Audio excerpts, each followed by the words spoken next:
विश्वरत्न doctor Babasaheb Ambedkar पुरस्कार 2024चे मानकरी आहेत बाळासाहेब पाठक. बाळासाहेब पाठक अतिशय प्रतिकूल परिस्थितीमधून संघर्ष करत बाळासाहेब पाठक यांची वाटचाल सुरू झाली.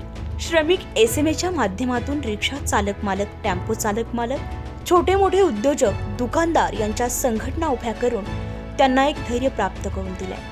मितभाषी स्वभाव असणाऱ्या बाळासाहेबांचे नाशिक जिल्ह्यात नव्हे तर महाराष्ट्रात मैत्रीपूर्ण नात्याचे जाळे पसरले.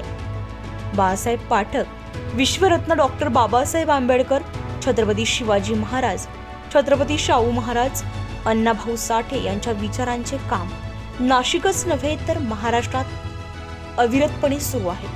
म्हणून नाशिक लोकल वृत्तपत्र समुदायाने बाळासाहेब पाठक यांना विश्वरत्न डॉक्टर बाबासाहेब आंबेडकर पुरस्कार येत्या 9 एप्रिल 2024 रोजी देण्याचे ठरवले.